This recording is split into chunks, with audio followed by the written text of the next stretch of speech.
सभी को मेरा सादर जय जिनेंद्र। हमारी चर्चा चल रही थी क्रोध कषाय के ऊपर। आज हम ले रहे हैं क्रोध के कारण।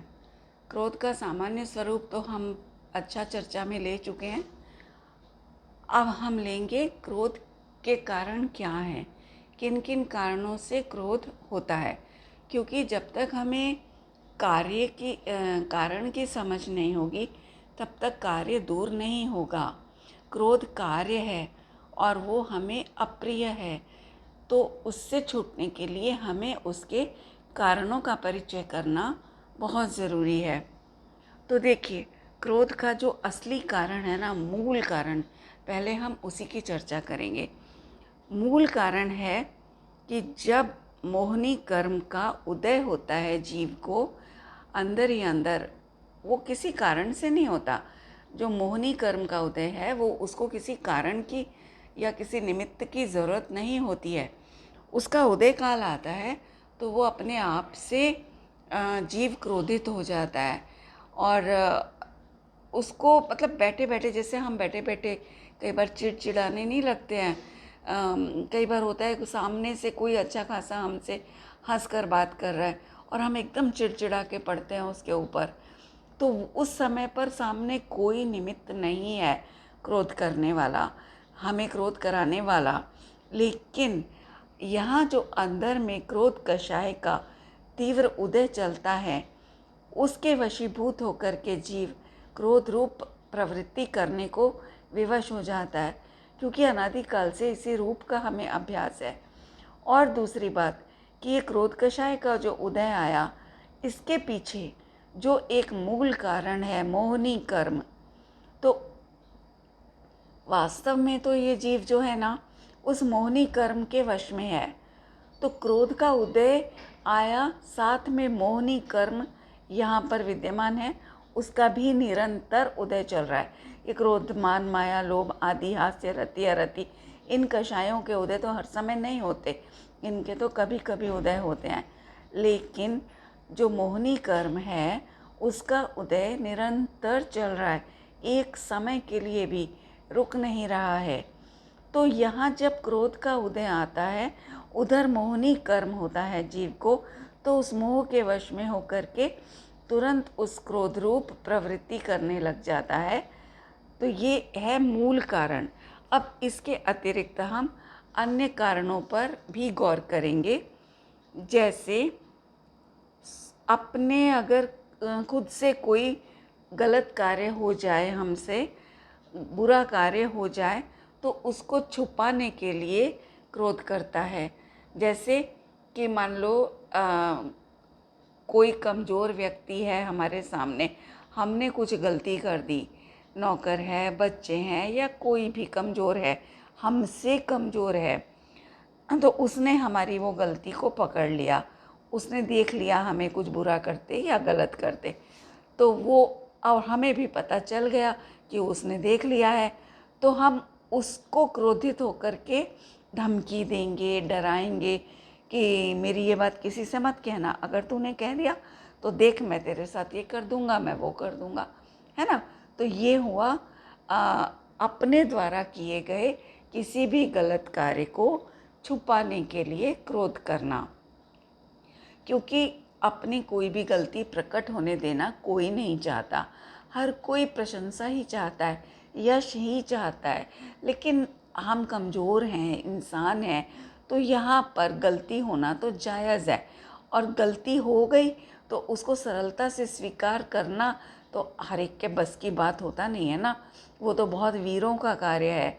तो यहाँ उस को छुपाने के वशीभूत होकर, छुपाने के अभिप्राय से सामने वाले पर क्रोध करता है। अगर पता चले कि वो व्यक्त कर देगा या करने वाला है, तो क्रोध दिखाकर उसके ऊपर उसे रोकने की कोशिश करता है कि ताकि मेरी बात को बाहर उजागर ना कर सके। इस प्रकार क्रोध करता है। और देखो, अगर कोई इच्छित वस्तु है, हमें प्रिय वस्तु है, और उसको अगर वो हमें प्राप्त नहीं हो पा रही है, तो उसको पाने के लिए किसी भी प्रकार क्रोध करके भी पाना चाहता है, सामने वाले को क्रोध करेगा कि मुझे ये वस्तु चाहिए। जैसे छोटा भाई बहन है कोई घर में, छोटा बच्चा है ना, तो उससे अगर हमें कोई वस्तु प्राप्त होती दिखती है तो उसको डांटेंगे, डपटेंगे, उससे वो वस्तु प्राप्त करना चाहेंगे। या कोई कार्य है, मान लो बच्चे हैं, वो हमारा कार्य नहीं करना चाह रहे हैं, मस्त हैं अपने किसी खेल में या अपने किसी भी और मनोरंजन में, तो वो अवॉइड कर रहे हैं मान लो हमारी बात को, तो हम क्रोधित होंगे उसके ऊपर, उनको डांट डपट के मारने की धमकी दिखाकर कभी एक आधा चांटा भी लगा सकते हैं। तो इस प्रकार उनसे अपना कार्य करवाना, अपनी इच्छित वस्तु या बात की पूर्ति करवाना चाहते हैं तो क्रोध करते हैं। ये भी एक क्रोध का कारण हुआ। इसके अतिरिक्त अगर कोई वस्तु हमें प्रिय नहीं है ना, या कोई व्यक्ति हमें प्रिय नहीं है और हम उसको दूर करना चाहते हैं, तो भी उसको क्रोध करके दूर करने की कोशिश करेंगे। अगर वो आसानी से दूर हो जाता है तब तो बात अलग है, अगर नहीं हो रहा है तो क्रोध करके उसे दूर करने की कोशिश करेंगे। जैसे कि मान लो किसी के घर में छिपकली वगैरह से किसी को डर लगता है, मान लो कॉकरोच से, छिपकली से, और वो दिखाई दे जाए उस व्यक्ति को घर के अंदर, तो वो डरेगा उससे। तो ऐसे में क्या करेगा, सर्वेंट को बुलाएगा, है ना, या अपने से छोटा जो होगा घर में जिस पर हमारा वश चल सके, ऐसे किसी व्यक्ति को बुलाएगा कि इसको हटाओ यहाँ से। और अगर मान लो वो कहता है कि नहीं हमें भी डर लगता है, हम नहीं हटाते हैं, तो उसके ऊपर क्रोधित होगा कि हटा हटा, इसको कैसे भी करके हटा तू, है ना, उसको डांटेगा, पूर्ति कराएगा अपनी इच्छा की। इस चीज़ को हर जगह लगा लेना। कोई भी अनिश्चित वस्तु है जिसको हम नहीं पसंद कर रहे हैं, कोई अप्रिय घटना है मान लो, है हमारे सामने, अगर कोई उस घटना का वर्णन करता है जो हमें पसंद नहीं है, या उस व्यक्ति की बात करता है, प्रशंसा करता है जो व्यक्ति हमें पसंद नहीं है, तो हम उसको भी क्रोधित होकर के चुप कराएंगे कि ये बातें मत करो तुम हमारे सामने। जबकि वो तो प्रशंसा करके किसी की पुण्य बांध रहा है, लेकिन हम उसकी प्रशंसा को सुन नहीं पा रहे हैं। क्यों? क्योंकि हमें उस व्यक्ति से द्वेष है, वो हमें अच्छा नहीं लगता है। तो हम पाप बांध रहे हैं, किसी की प्रशंसा कोई कर रहा है तो उसको रोक रहे हैं, उसमें व्यवधान डाल रहे हैं, और खुद यहाँ द्वेष रूप परिणमित हो रहे हैं। तो इस प्रकार हम क्रोध कषाय करके और भारी पाप बांध रहे हैं और भारी गलती कर रहे हैं। इस प्रकार से हम क्रोध करते हैं। ये भी एक कारण है क्रोध करने का। और देखो, जैसे ये तो हुई अपनी अपनी बातें कि हमसे गलती हुई या हमें कोई वस्तु प्रिय नहीं है तो उसके लिए क्रोध करना, या कोई वस्तु खुद को प्रिय है, मतलब खुद के परिणामों की पूर्ति की खातिर क्रोध करना, ये तो वो बात हुई। अब इसके अतिरिक्त क्या होता है, मान लो हमें कोई व्यक्ति बहुत प्रिय है ना, तो और उसको अगर कोई दूसरा कुछ दुख पहुंचा रहा है किसी भी प्रकार से, या किसी भी प्रकार से उसको दुख पहुंचा रहा है, तो उस व्यक्ति पर, थर्ड पर्सन है वो, उसको हम नहीं भी जानते होंगे मान लो, तो भी हम उस पर क्रोधित हो जाएंगे। जैसे कि अपना बच्चा ही है मान लो, ठीक है, हमारा बच्चा स्कूल गया, स्कूल में भले गलती हमारे बच्चे ने की हो, लेकिन सामने वाला अगर उसको कुछ कह देता है और हमारा बच्चा आकर के हमें शिकायत करता है, तो हम ये भी नहीं देखेंगे कि गलती किसकी थी, क्या पता हमारे ही बच्चे की गलती हो, लेकिन हम अपने बच्चे को प्रेम करते हैं, वो हमें प्रिय है बच्चा, तो उसके उस प्रेम के वशीभूत हो करके हम उस निर्दोष बच्चे के ऊपर ही क्रोध करेंगे, स्कूल जाएंगे, उसको धमकाएंगे कि बेटा आगे से ऐसा नहीं करना, उसकी टीचर से कंप्लेंट करेंगे, इत्यादि इत्यादि प्रकार से जो व्यक्ति हमें प्रिय है तो उसके लिए भी, उसकी खातिर भी हम किसी अन्य पर अनावश्यक क्रोध करते हैं जिसके साथ हमारा कोई ताल्लुक नहीं है, उसके प्रति भी हम क्रोधित हो जाते हैं, है ना। और दूसरी बात कि अगर हम पर भी कोई दूसरा व्यक्ति क्रोधित हो रहा है, भले ही उसकी गलती है, जैसे कि इसके लिए तो वाइफ हस्बैंड का दृष्टांत बहुत अच्छा जाएगा। जनरली जैसे घरों में होता है, जेंट्स लोग ज़्यादातर डोमिनेटिंग होते हैं अपने यहाँ, तो वाइफ है, जैसे वाइफ की गलती नहीं भी होगी तो भी हस्बैंड अपनी फ्रस्ट्रेशन वाइफ पर उतारता है ना। तो ऐसे में वाइफ को बहुत पीड़ा होती है, वो उसको लगता है मेरी गलती क्या थी, क्यों मुझ पर गुस्सा किया जा रहा है। लेकिन हस्बैंड क्या, वो तो अपने मेल डोमिनेटिंग कल्चर है, इसलिए वो सोचते ही नहीं है गलती किसकी है किसकी नहीं है, उन्हें तो बस अपनी फ्रस्ट्रेशन निकालनी है।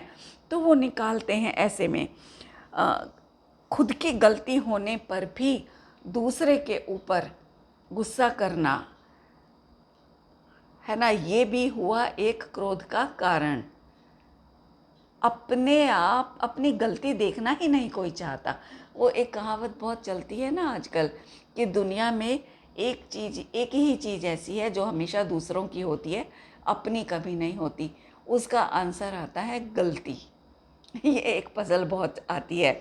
तो गलती कभी भी किसी इंसान को अपनी नहीं भासित होती, लेकिन वास्तव में ऐसा होता है कि हम खुद गलत होते हैं, कई बार ऐसा भी होता है, लेकिन हम अपनी गलती को स्वीकार नहीं कर पाते और दूसरे को अनावश्यक दोषारोपण करते रहते हैं उस चीज़ के लिए।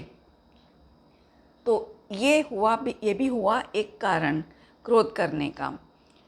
अब आता है एक और पॉइंट लेते हैं कि कोई विशेष निमित्त नहीं मिलता है, मान लो हमें, तो भी बिना बात के क्रोध करते रहते हैं।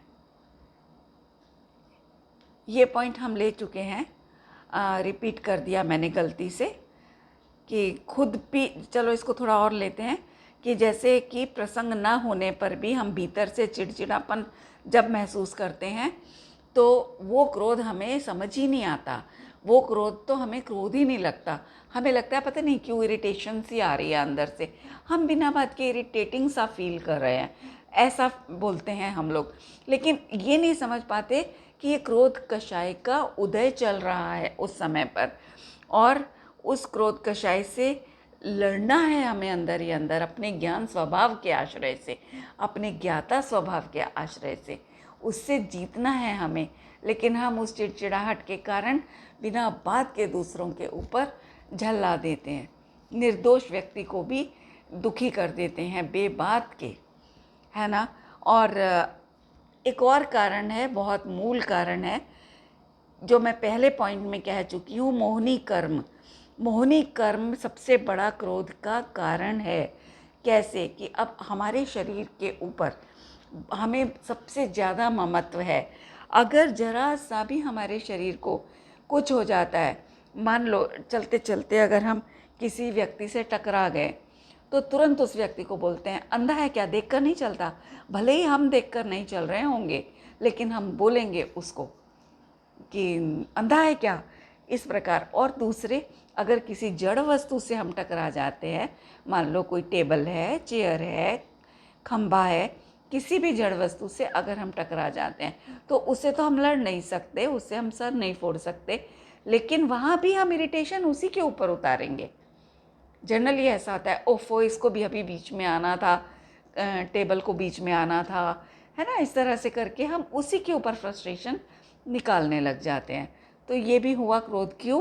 क्योंकि हमें अपने शरीर के प्रति ममत्व है, बहुत ज़्यादा, बेहद ममत्व है। तो उसी मोह के वश होकर के हम इन जड़ वस्तुओं से भी इरिटेट हो जाते हैं। ये मोहनी कर्म सबसे बड़ा क्रोध होने का कारण है। इसलिए सबसे पहले हमें इस मोह कर्म पर विजय पाने का पुरुषार्थ करना होगा कि मोह मेरा सबसे बड़ा शत्रु है। कोई सब्जी ही है, मान लो घर में लेडीज़ सब्जियां बनाती हैं, भोजन बनाती हैं, बहुत अच्छा भी बनता है, कई बार हर समय बिगड़ती नहीं है चीज़, मोस्टली अच्छी ही बनती है। लेकिन मान लो हमारे जो उस समय उदय में राग चल रहा है, उस राग की राग का वो विषय जो बन रहा है, सब्जी या कोई भी डिश, तो उसमें मान लो चीनी, खीर को ले लो, चलो खीर बनाई घर में वाइफ ने, ठीक है, और 4 लोगों ने खाई मिल करके, तो सबके राग के उदय अलग अलग चल रहे हैं, सबके अनुभाग अलग अलग हैं, और खीर समान है सभी के लिए, एक ही बर्तन में बनाई गई है एक साथ, वही खीर 4 लोगों को परोसी जा रही है। तो जिसके राग का अनुभाग, उस खीर की जो चीनी की मात्रा है, उसकी जो क्वालिटी है खीर की, उसमें उसका मिठास ले लो, उसकी वो जो चावल का गलना है, बराबर उसका गाढ़ापन है, क्रीमीनेस है, वो सब कुछ लगा लो। वो अगर किसी के राग के साथ मैच खा रही है तो उसे तो वो बहुत पसंद आएगी। और अगर किसी के राग का वो विषय प्रॉपर नहीं बन रही है, इधर राग के अनुभाग में मान लो मीठा ज़्यादा चाहिए उसको और खीर में मीठा कम है, तो भी वो इरिटेट होगा कि कितना कम मीठा डाला है, तुमसे बनता नहीं है ठीक से, और मीठा मांगेगा। इसके अतिरिक्त अगर किसी के राग के उदय में, उसके राग का जो अनुभाग उदय में आ रहा है, उसमें अगर मान लो कम मीठे की डिमांड आ रही है, कम मीठे को विषय करता हुआ राग का अनुभाग आ रहा है उदय में, और तो उसको उस खीर में मीठा सही होने पर भी बैलेंस्ड, जो लौकिक में एक कॉमन टेस्ट चलता है, उसके अकॉर्डिंगली बैलेंस्ड खीर में मीठा होने पर भी उसको वो मीठा ज़्यादा लगेगा, और वो वाइफ के ऊपर या बच्चा है तो माँ के ऊपर, जो भी रिलेशन होगा, क्रोधित हो जाएगा। मैंने कुछ लोग ऐसे भी देखे हैं जो कभी सब्जी में कुछ नमक कम ज़्यादा हो जाए तो वो सीधे सीधे नहीं बोलेंगे अपनी वाइफ को, ऐसे बोलेंगे कि तुमने ये सब्जी चखी क्या। अब वो बेचारी सीधी सादी वो बोल देगी नहीं चखी मैंने तो अभी, क्यों क्या हुआ, तो कहेंगे पहले चख के देखो। वो समझ जाती है वाइफ कि कुछ गड़बड़ है सब्जी में, तो लेकिन उसको वो सीधे से नहीं बोलेंगे, और जब वो चख लेगी तो बोलेंगे तुम ही खाओ सब्जी को। मेरे सामने हुई हैं ऐसी 2-4 बातें, मैंने देखा लोगों को, और उनकी वाइफ्स बेचारी, उनके चेहरे भी मैंने देखे, कितना अपमानित वो महसूस करती हैं। ये सब्ज़ी बनाई है तुमने टेस्ट नहीं किया नमक को, तुमने नमक ठीक नहीं डाला। सीधे से भी नहीं बोलेंगे कि नमक में कमती बढ़ती हो गई है तो आगे से ध्यान रखना, हो जाता है, लेकिन नहीं, टेढ़ा बोलेंगे हमेशा। क्यों? फिर कारण वही कि अंदर में क्रोध कषाय का उदय है ना। तो इस प्रकार ये सारे क्रोध कषाय के जो मुख्य मुख्य कारण हैं वो मैंने आज आपके सामने रखे हैं। आप इनको समझिएगा, अपने अंदर एनालाइज करने का प्रयास कीजिएगा कि आप ज़रूर पाएंगे कि ये सारे कारण आपके अंदर मिलेंगे। मेरे अंदर मैं खुद पाती हूँ, क्योंकि क्रोध की क्वालिटी एक ही है, तो क्रोध के सिर्फ अनुभागों में फ़र्क पड़ता है और उसके निमित्तों में फ़र्क पड़ता है, लेकिन जो उसका मूल कारण है, निमित्त भी अगर होगा ना सामने, तो भी अगर अंदर क्रोध कषाय का उदय नहीं होगा, मोहिनी का उदय नहीं होगा, तो कभी भी निमित्त सामने वाला क्रोधित नहीं करा पाएगा हमें। तो इसीलिए मैंने पहले पॉइंट पर भी इसी को मूल कारण में लिया और लास्ट में भी इसी को लिया। बीच के जो हैं उनमें भी ये वाला पॉइंट मूल रूप से गर्भित है। इसके बिना कोई भी निमित्त हमें क्रोध कराने में समर्थ नहीं है, लेकिन बाहर के पॉइंट्स इसलिए लेने ज़रूरी हैं ताकि हम बाहर से अंदर पहुंच सकें। देखो, अंदर तो किसी ने देखा नहीं है आज तक, अनादिकाल से बाहर का ही अभ्यास है, इसलिए मैंने बाहर के पॉइंट्स उठाए, क्योंकि बाहर के पॉइंट्स सबको समझ में आते हैं, आसानी से दिखाई देते हैं।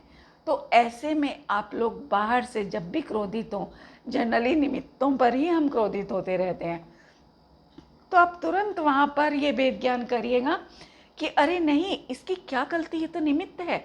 यहाँ क्रोध कषाय का उदय तो मुझे वर्त रहा है, और मुझे अगर क्रोध आ रहा है तो उस क्रोध कषाय के निमित्त से आ रहा है। इस बेचारे की कोई गलती नहीं है, इसके अंदर तो क्रोध चल भी नहीं रहा है। मान लो किसी ने मजाक मजाक में, कोई बहुत क्लोज हमारा मित्र ही है सपोज़, उसने हंसी हंसी में हमसे कोई बात ऐसी कह दी जिससे सामने बैठे 4 लोगों को तो हंसी आई, लेकिन हमें हंसी नहीं आई। क्यों? क्योंकि हमारे सत्ता में यहाँ उस समय जो उदय रूप अवस्था थी वो क्रोध कषाय की थी, तो उसका एक हंसी मजाक वाला जो चुटकुला टाइप कह लो, या एक हास्य का जो परिणाम था, कथन था, वो भी हमें हंसाने में समर्थ नहीं हो पाया। अगर हमें यहाँ हास्य कषाय का उदय होता तो हम भी हंसते, लेकिन हम हंसे कैसे? कषाय का तो क्रोध का उदय है ना, हास्य का तो है नहीं। तो क्रोध कषाय के उदय में हास्य नहीं हो सकता। इस प्रकार से हम अपने परिणामों को विचारते हुए, एनालाइज करते हुए चले। इसी का नाम अनुप्रेक्षा है कि अपने अंदर अनुप्रेक्षा करें हम अपने परिणामों की, कि इस प्रकार करेंगे तो बाहर के निमित्तों को दोष देने की सबसे पहले बुद्धि छूट जाएगी हमारी। और जब बाहर दोष नहीं देंगे किसी को, तो अपना ही दोष दिखेगा हर एक प्रसंग में, हर एक अच्छे बुरे कार्य, हर एक बुरे कार्य में अपना ही दोष दिखेगा। और जब अपना दोष दिखेगा तो निश्चित रूप से उसको दूर करने का अभ्यास करेंगे ही करेंगे। जैसे अपने शरीर में अगर कोई विकृति दिखाई देती है तो उसे कौन बनाए रखना चाहता है बोलो? हमेशा हर कोई उस विकृति को तुरंत दूर करने की कोशिश करता है। हर कोई चाहता है किसी भी प्रकार से मेरी ये विकृति, चाहे वो खांसी जुकाम के रूप में हो, चाहे वो बुखार के रूप में हो, ए टू जेड, चाहे वो फोड़ा फुंसी हो, चाहे खुजली हो, चाहे ड्राइनेस हो स्किन की, फौरन उस दोष को दूर करने का उपाय शुरू हो जाता है। तो इसी प्रकार यहाँ बहुत ज़रूरी है कि हम सबसे पहले दोष को दोष जानें। और जब ये क्रोध कषाय हमें दोष रूप लगेगी, हर प्रसंग में जब हमें हमारा दोष दिखेगा, तो ये दोष हमारा दूर होने का पुरुषार्थ स्वयं शुरू हो जाएगा। इसके अलावा एक और भी बात है साथियों, कि कुछ प्रसंगों में हम गलत नहीं भी होते हैं। जैसा कि मैंने पहले भी बोला, एग्जाम्पल दिया कि हमारे यहाँ मेल डोमिनेटिंग जो कल्चर है, उसमें पुरुष लोग जनरली अपनी गलती नहीं महसूस करते। अब भाई लोग भी सुन रहे होंगे मेरी इस बात को, तो आप लोग प्लीज़ अपने ऊपर नहीं लेना, मैं एक सामान्य कथन कर रही हूँ, उसलिए ये बात लेनी पड़ी। तो वो अपनी गलती नहीं मानते हैं, तब ऐसे में लेडीज़ को बहुत तकलीफ़ होती है, क्योंकि वो सच में निर्दोष होती हैं। तब भी आप ये महसूस करें कि उस व्यक्ति के भी क्रोध कषाय का उदय था इस समय, तो वो मुझ पर क्रोधित नहीं हो रहा है, वो वास्तव में अपनी क्रोध कषाय की जो पीड़ा उसको अंदर हो रही है उसको सहन करने में असमर्थ है इस समय। तो इसलिए वो उस जो पीड़ा है उसके कारण अनाप शनाप बोलने को विवश है। वो बोल रहा है, भाषा वर्गना इस तरह की निकलनी है, निकल रही है। आप भेद विज्ञान कीजिए, क्रोध कषाय को अलग रखिए, भाषा वर्गना अलग है, क्योंकि क्रोध कषाय कर्म वर्गना से बनी है। भाषा वर्गना, भाषा जो है, शब्द जो हैं उसके, वो भाषा वर्गना से बने हुए हैं। इस प्रकार आप भेद विज्ञान कीजिए। एक एक चीज़ का भेद विज्ञान, जब तक एक एक चीज़ का लक्षण नहीं पता होगा तब तक आप भेद विज्ञान नहीं कर पाओगे। तो उस समय भी ये विचार कीजिए, भारी पुरुषार्थ का कार्य है ये, लेकिन ये पुरुषार्थ करना होगा, अभी नहीं तो कभी भी, जब भी करोगे सफलता इसी कार्य से होगी। यही पुरुषार्थ करके ही हम सम्यक दृष्टि हो सकते हैं। इसके सिवाय 3 लोक में, 3 काल में अन्य कोई उपाय नहीं है सम्यक्त्व का। तो इसलिए साथियों, इस चीज़ को बहुत बहुत महसूस करें कि जो हम अपने ऊपर घटित करते हैं वही सिद्धांत हमें दूसरों पर भी घटित करना है। ऐसा 3 काल में कभी संभव नहीं हुआ, ना है ना होगा, कि हम तो अकर्ता और निमित्त करता, ऐसा कभी नहीं होता। और हम सबसे बड़ी गलती यही करते हैं कि अपने को तो अकर्ता मानते रहते हैं, निमित्त को कर्ता मानते रहते हैं हर चीज़ का। जबकि सिद्धांत क्या कहता है कि न केवल जीव, पुद्गल तक एक एक द्रव्य, प्रत्येक द्रव्य अकर्ता है अन्य द्रव्य के किसी भी परिणमन का, पूरी तरह से अकर्ता है। तो इसलिए जब अगर हमने अपने को अकर्ता माना तो सामने वाला कर्ता कैसे हो सकता है? हमारी तकलीफ़ का कर्ता सामने वाला कैसे हो सकता है, चाहे वो चेतन हो चाहे जड़ हो। तो बस बंधुओं, आज के लिए इतना। आप ज़रूर विचार कीजिएगा मेरी इस बात का, और एनालाइज करके अपने भीतर पड़े हुए मोह से लड़िएगा, उसको जीतने का उपाय कीजिएगा, तो मेरा इतना बोलना सार्थक हो जाएगा। धन्यवाद। जय जिनेंद्र।